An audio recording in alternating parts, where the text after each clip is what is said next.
Hey, let's take it to the coastline. We've been keeping a close eye on Georgia, coastal Georgia, as Imelda approaches. That's Fox Weather's Katie Byrne on the beach there on Tybee Island in Georgia. Katie, we're watching this. The trends today have been good, but just hearing, we've been talking about the satellite presentation, what Brian's been saying. This is a lopsided, messy-looking storm that could bring some big rain totals to spots like where you are.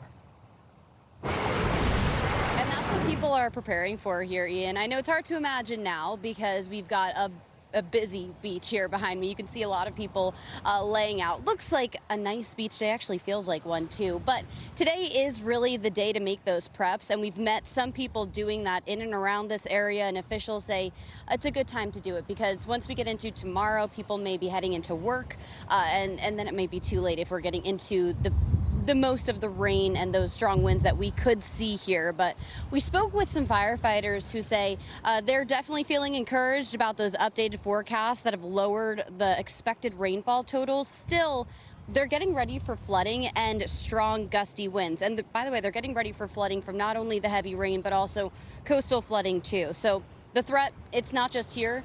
It's in parts of Georgia, parts of the Carolinas. The city of Savannah nearby, they activated their emergency operations center at alert level.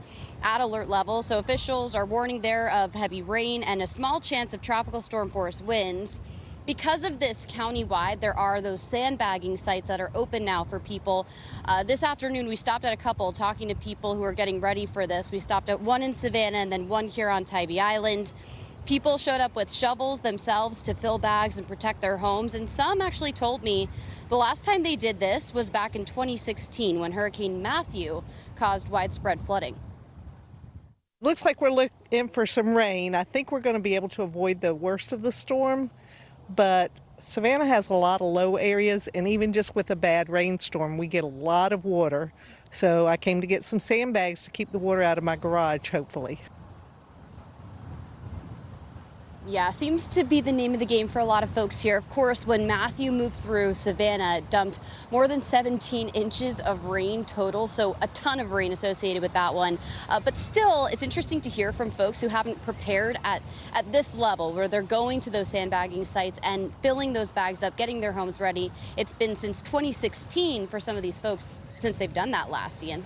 Yeah, Katie, folks there, they know the drill, and you could see with the lady that you spoke with, she said even just rain can cause some big problems. Does it feel like with the folks that you've talked to, because there's that turn to the right, and if you only stare at the forecast cone, you're probably feeling pretty good about this, but the impacts are going to extend way outside of that cone.